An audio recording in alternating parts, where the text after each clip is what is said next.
کامیابی کے لیے سب سے اہم اور سب سے ضروری چیز عقیدے کی صحت ہے، لیکن مختلف مواقع پر مختلف عنوانات سے اپنی امت کی تربیت کرنے کے لیے نبی اکرم صلی اللہ تعالیٰ علیہ وسلم نے نجات کے لیے مختلف چیزیں بیان فرمائی۔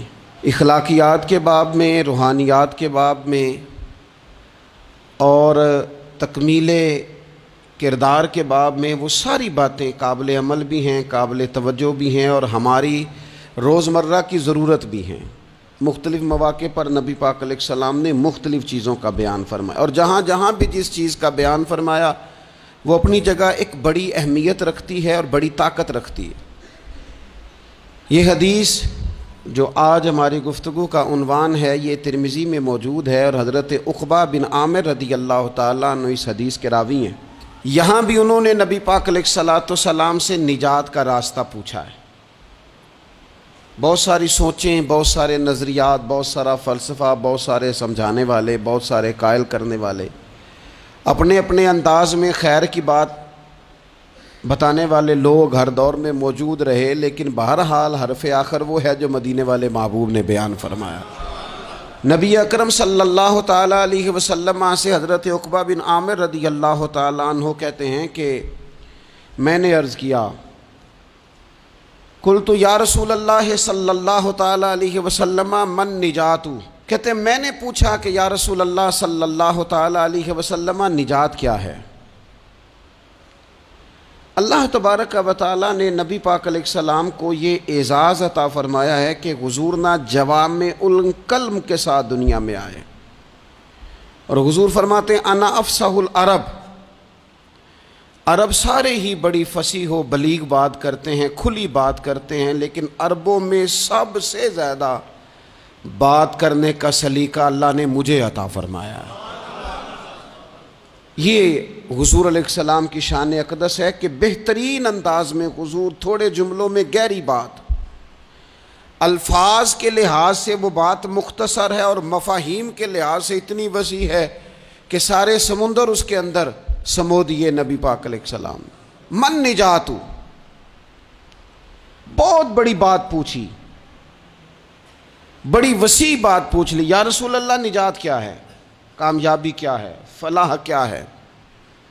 تو نبی پاک صلی اللہ تعالیٰ علیہ وآلہ وسلم نے 3 باتیں ارشاد فرمائیں۔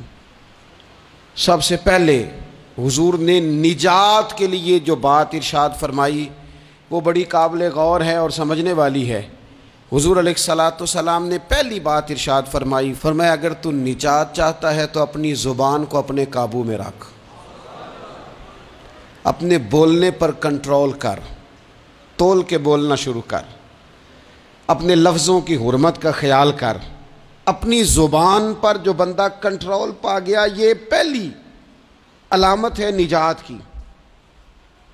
اور ایک مقام پہ نبی پاک علیہ السلام نے یوں بھی بیان فرمایا، فرمایا تم مجھے گارنٹی دو 2 چیزوں کی، اور مجھ سے گارنٹی لے لو جنت کی۔ فرمایا تم مجھے اپنی 2 ٹانگوں کے درمیان شرمگاہ کی اور 2 جبڑوں کے درمیان زبان کی گارنٹی دے دو، اور میں اللہ کا محبوب ہو کے تمہیں جنت کی گارنٹی دیتا ہوں۔ پہلی بات نجات کے لیے نبی پاک علیہ السلام نے یہ ارشاد فرمائی کہ اپنی زبان کو اپنے قابو میں کر، اس پر کنٹرول کر۔ اور دوسرا فرمایا تیرا گھر تیرے لیے کافی ہے، ادھر ادھر بلا وجہ نہ گھوما کر، بغیر سبب کے بہت ساری مجالس میں نہ جایا کر، ضرورت کے لیے جائیں، خیر پانے کے لیے جائیں، اچھے ارادوں سے سفر کریں۔ گئے ہمارے صوفیاء علماء دور دراز کے سفر کیے محدثین نے، کس لیے؟ حضور کی احادیث کو جمع کرنے کے لیے، نبی پاک علیہ السلام کے فیضان سے حصہ پانے کے لیے۔ لیکن فرمایا ادھر ادھر نہ، کچھ لوگوں کو بڑا شوق ہوتا ہے، اس مجلس میں بھی جائیں گے، اس محفل میں بھی جائیں گے، اس کی بھی سنیں گے، اس کی بھی سنیں گے، نتیجہ یہ رہے گا کہ بے یقین ہو جائیں گے، اپنے گھر سے نکلیں گے، گھر گھر پھریں گے، کسی گھر کے نہیں رہیں گے۔ تیرے لیے تیرا گھر کافی ہے، اپنے گھر رہ، اپنا گھر جو ہے وہ وہ تجھے کفایت کرے، اپنے گھر میں قیام کر۔ یہ دوسری علامت ہے نجات کے لیے۔ اور تیسرے نمبر پہ نبی اکرم صلی اللہ تعالی علیہ وسلم نے فرمایا اگر تو نجات چاہتا ہے نا تو اپنی خطاؤں پہ رویا کر، اپنی خطاؤں پہ آنسو بہا، اپنے آپ پہ رو، اگر چاہتا ہے کہ بچ جائے۔ تین چیزیں نبی پاک علیہ الصلوۃ والسلام نے بیان فرمائیں، زبان کو قابو میں کرو، اپنے گھر میں قیام کرو، اور فرمایا کہ تم اپنی خطاؤں پہ رویا کرو۔ یہ تین اگر چیزیں تمہیں میسر آتی ہیں تو پھر رسول پاک علیہ السلام کی زبان فیض حق کے ترجمان سے گارنٹی مل رہی ہے کہ اللہ اس بندے کو نجات عطا فرمائے گا۔ بہت شوق ہے لوگوں کو باتیں کرنے کا، بڑی باتیں، اوئے ہوئے، جو بات بڑے مختصر لفظوں میں 2 جملوں میں بیان ہو سکتی ہے اس کے پیچھے اتنی لمبی تمہید باندھیں گے کہ اصل بات ہی رہ جائے گی بیچ میں سے۔ گفتگو، بات، بولنا، یعنی بات ہو رہی ہے، گفتگو ہو رہی ہے 2 لوگوں کے بیچ، اور کوئی دانا آدمی بات کر رہا ہے تو فٹافٹ مداخلت کریں گے اور جملہ پھینکیں گے، کہیں گے قطع کلامی معاف، اور اپنی بات شروع کر دیں گے۔ تو میں کئیوں کو روک کے کہتا ہوں کہ پہلے آپ پوچھ تو لیں ہم نے معاف کیا بھی ہے کہ نہیں۔ بہت باتیں کرتے ہیں بعض لوگ، بہت باتیں کرتے ہیں، اور دنیا میں جو زیادہ خطائیں ہوتی ہیں وہ زبان کی وجہ سے ہوتی ہیں۔ عملاً کوئی کسی کو کیا تکلیف دے گا، ہاتھ کوئی کسی پہ کیا اٹھائے گا، لیکن لفظوں کے تیر، جملوں کے ترش لہجے اور زبان کی کڑواہٹ، حضرت عثمان غنی رضی اللہ تعالیٰ عنہ فرمایا کرتے تھے کہ زبان تو روح کو گھائل کر جاتی ہے، بندے کو اندر سے توڑ کے رکھ دیتی ہے یہ زبان۔ بہت سارے لوگ تھے، انہوں نے بہت سارے جملے زندگی میں بولے، میں یقین سے کہتا ہوں کہ انہیں بھی پچھتاوا ہوا کہ یار مجھے یہ والا لفظ نہیں کہنا چاہیے تھا، لیکن کاش یہ بعد میں پچھتانے سے پہلے آپ سوچ لیتے۔ اور بہت سارے لوگ ایسے ہیں جو مجھے پتہ ہے جو وہ کہہ رہے ہیں وہ ما فی ضمیر ان کا نہیں ہے، وہ ان کے خیالات نہیں ہوتے، لیکن وہ کہہ دیے انہوں نے، اور کہنے کے بعد اندازہ ہوا کہ یہ ہمیں کہنا نہیں چاہیے تھا۔ دوسرا ارشاد فرمایا کہ تو اس طرح کر، اپنے گھر کو نہ لازم پکڑ لے، تیرا گھر تیرے لیے بہتر ہے، تیرا گھر تیرے لیے کفایت کرنے والا ہے۔ شریعت اسلامیہ میں نا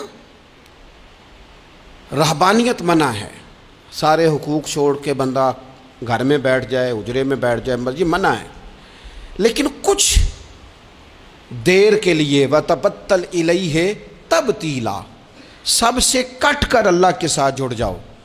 قرآن مجید نے کہا وہ کیا ہے کہ کچھ دیر کے لیے خلوت ضرور اختیار، جیسے آپ اعتکاف میں بیٹھے ہیں، سب سے کٹ کے اللہ کے گھر آ گئے، یہ کچھ دیر کے لیے یہ کام کرنے کا ضرور حکم دیا گیا۔ آپ دیکھیے حضرت موسیٰ علیہ السلام، اسلام میں رہبانیت نہیں، سارے حقوق چھوڑ کے جانا نہیں، لیکن کچھ دیر کے لیے، تھوڑی دیر کے لیے حضرت موسیٰ علیہ السلام 40 دن کے لیے گئے نا کوہ طور پہ، پھر اللہ نے تو رات عطا فرمائی۔ وَإِذْ وَعَدْنَا مُوسَىٰ 40 لَيْلَةً، ہم نے موسیٰ علیہ السلام سے 40 راتوں کا وعدہ لیا۔ نبی پاک علیہ السلام کتنے دن جا کے پہلے غار حرا میں بیٹھے، پھر اللہ تعالیٰ نے وحی عطا فرمائی۔ تو کچھ اپنے گھر میں وقت گزاریں، عبادت میں وقت گزاریں، اللہ کی یاد میں وقت گزاریں، سارا وقت گھومنے میں پھرنے میں ضائع نہ کر دیں۔ کچھ لوگ ایسے ہیں عبادت کے لیے بٹھاؤ تو تھکے ہوئے ہیں، اور ان سے کو کہیں جانا ہے تو وہ تیار بیٹھے ہیں، تو کچھ اوقات اپنے اس پر بھی لگائیں۔ اور تیسری بات جو ارشاد فرمائی گئی وہ یہ ہے کہ اپنی خطاؤں پہ رویا جائے۔ ہم نہ بڑا تبصرہ کرتے ہیں، بڑا رونا آتا ہے کسی کی مظلومیت پر، کسی کے دکھ پر، ملکی حالات پر، لوگوں پر، اچھی بات ہے، لیکن نجات کے لیے ضروری ہے کہ انسان اپنی خطاؤں پر بھی روئے۔ اور نبی اکرم صلی اللہ تعالیٰ علیہ وسلم نے فرمایا کہ اگر تمہیں اللہ کے خوف سے آنکھ سے اتنا قطرہ بھی نصیب ہو گیا جتنا مکھی اور مچھر کا پر ہوتا ہے، تو اللہ تبارک و تعالیٰ اتنا بھی تمہاری آنکھ سے آنسو نکل گیا تو جس طرح بھینس کے تھنوں سے نکلا ہوا دودھ دوبارہ تھنوں میں نہیں جاتا، تم بھی دوزخ میں نہیں جاؤ گے۔ اور 2 آنکھیں اللہ کو بڑی پیاری ہیں۔ یا رسول اللہ کون سی؟ فرمایا کہ جو رب کی رضا کے لیے پہرا دیتی ہے، اور ایک وہ آنکھ جو اللہ کے خوف میں آنسو بہاتی ہے۔ یہ دو آنکھیں اللہ کو بڑی پیاری ہیں، تو اس لیے یہ تین باتیں آپ نے نہیں بھولنی۔ ایک تو یہ کہ اپنی زبان کی حفاظت کریں، ایک اپنے گھر میں، مسجد میں، اجرے میں کچھ دیر بیٹھ کے اللہ کو یاد کریں اور کوشش کریں کہ بغیر وجہ کے گھر سے نہ، اور تیسری بات یہ کہ اپنی خطاؤں پر آنسو بہانے کی کوشش کریں۔ اللہ تعالی ہم سب کو سمجھنے کی توفیق عطا فرمائے۔